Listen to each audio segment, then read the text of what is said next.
Help me welcome Paul Gamble. A life story of an expert, a life story of an expert, Paul Gamble. Thank you very much.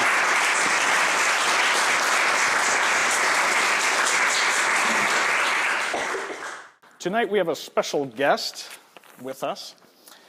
My guest, Delmar McLean, a well-spoken, well-educated young man. He's well acquainted with different parts of Canada. And most importantly, he's an expert at dealing with people and counseling. So please help me welcome my guest, Delmar McLean. How's it going, Delmar? How's it going? Have a seat. Get comfy. Thank you. Let's get into this. Delmar. Yes. Is that a common name? It's not very common. There are a few other Delmars. I actually have Googled the name Delmar, and I've come across a few others. In my case, it was simply a name that my mother put together using, based on her friend Della and my aunt Margaret. So that was interesting. I think she was expecting a lady, and something came along as perhaps a surprise. That's a good name. It's a good story. I'm going to remember that from now on. Sure. You're not originally from Barrie, is that correct? No, I'm not. I'm originally from Prince Edward Island. Prince Edward Island. Yes. And what's the pace of life out in Prince Edward Island? Are people bustling, or is it a little bit? I would say it's probably a little slower than Barrie, although I think that in recent years it has picked up given the prevalence of social media. So whether you're living here in Barrie or you're in Charlottetown, you're obviously glued to your iPhone. I'm not, simply because I'm a bit of a hesitant when it comes to some of this technology. I'm a little bit old-fashioned, but otherwise, I think the gap between pace is decreasing. Okay. Bud the Spud from the Big Bread Mud. Is that your favorite song? You don't have to answer. Not really. No, Okay. I'm more of a Led Zeppelin. Led Zeppelin. Good choice in music. So we're going to just shift the gears here a little bit. You went to the University of Prince Edward Island. Is that correct? Yes. Whenabouts did you do that? I did my undergraduate degree, an honors Bachelor of Arts degree with a double major in psychology and world religions. Initially, I couldn't decide which one I enjoyed more, so I thought, well, perhaps I'll stay on and do a major in both. Oh, excellent. Actually, I love psychology. Yes, Mostly pop psychology. Was psychology a passion for you as well? Yes. I was actually inspired by a friend of mine. As you may or may not know, I do have some vision loss, and I had a friend of mine who was actually totally blind, and he went back to school. He was somewhat older than me, but he was a mentor, and he got me interested in the idea of university. He was actually studying psychology and social work, so I thought that would be an interesting field for me, and that inspired me to continue on in that direction. In world religions? You said that was your other major? Yes, world religions. I ended up taking a few elective courses in world religions, and Why? What was the inspiration to? interestingly enough, I grew up somewhat in the church, both in the Baptist Church and the United Traditions. I also began to, you'll laugh at this, but I began to watch a lot of shows on television that were religious themed, investigations on biblical archaeology and or scriptures, and that really, Mysteries of the Bible was a show I used to watch on A&E, and I really enjoyed that, and that got me interested in studying religion. Now, did you study other religions? Or? Yes. Okay. So there's Christianity, Buddhism, Hinduism. So last month, this last month, we've seen terrorism, the terrorist attacks in Paris. Right. We've heard some grumblings about Syrian refugees for whatever reason. In your honest opinion, if you think somebody such as majored in psychology and world religions, do you think we'd be a more tolerant society? Do you think we would?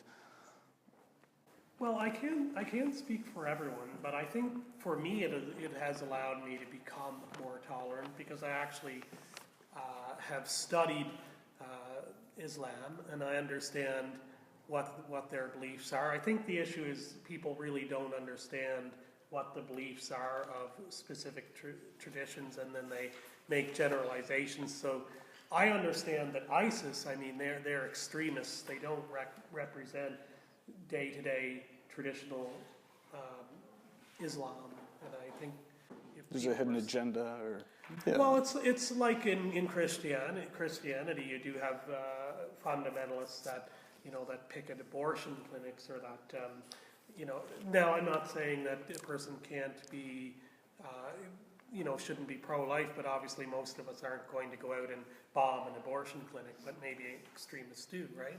So I think it's a similar paradigm there. Okay, interesting.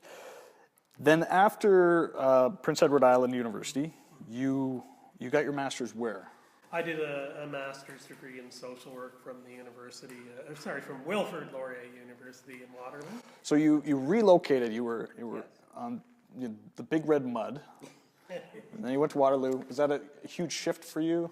It was. I was initially terrified. I mean, it's a big change for a young guy. My friend and I and his father actually packed all my possessions in their, I think it was their minivan, and we took off on the road from Charlottetown, and 17 hours later we landed at relatives of his in Thornhill, Ontario. It was an awesome road trip, high fives, and a lot of shenanigans? Well, it was tiring because my friend and his father liked to drive with very limited stopping.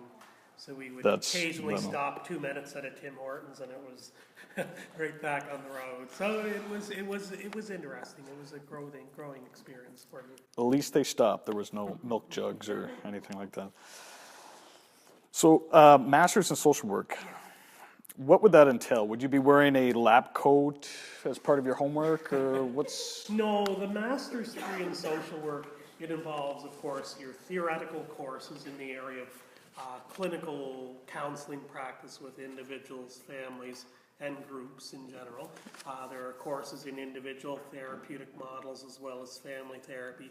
And then there are internships, clinical internships, where you're placed in a clinic, you work with a supervisor. I remember my first supervisor saying, here are your cases, plunking a stack of client files on my desk and saying, go to it.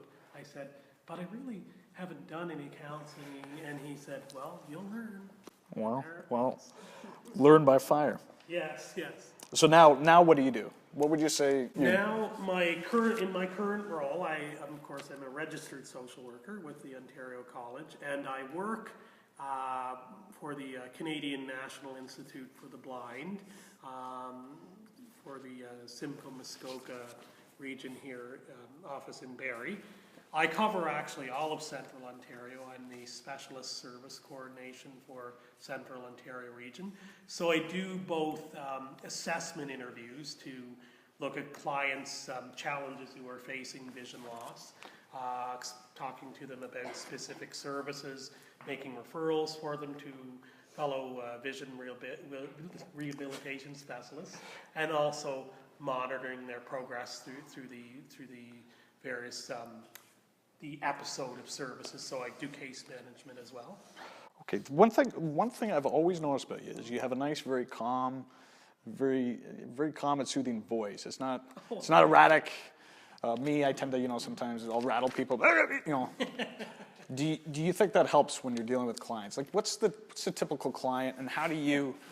Well, I think I've been told by clients that they do find me very easy to deal with, that I'm very calm, and it helps them to feel relaxed. I think it's important to make your client feel relaxed and establish that rapport, because I think that's really 90% of what you do when you establish a rapport with someone, so that they have that sense that you're at least to some degree understanding how they're feeling about a situation.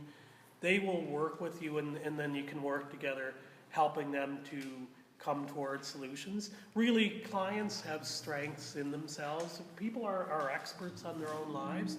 We just sometimes need a sounding board. We need someone to help us work toward that positive direction. Have you ever dealt with somebody that was so difficult that you were shaking your head going, oh my goodness, how am I going to deal with this?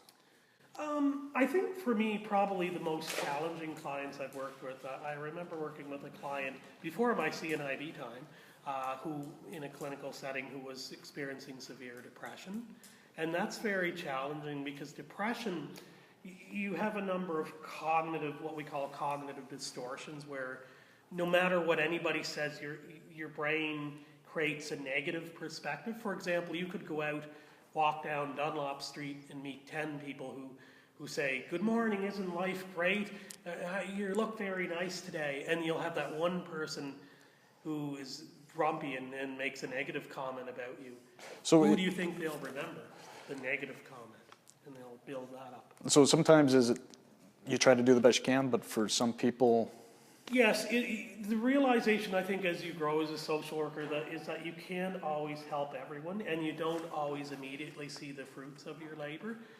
Perhaps sometimes a suggestion that you make, a person may not act on that till 10 years later, but sometimes you're just planting that seed. You do what you can. You provide the best therapeutic environment for them to grow, and you sometimes have to hope for the best. It's like anything where we're just human. I hear you. Well, thank you very much. I see the floor manager's waving me off, so we'll have to do a part 2 sometime. Well, thank you, Paul. Thank you very much. Delmar McLean, everybody.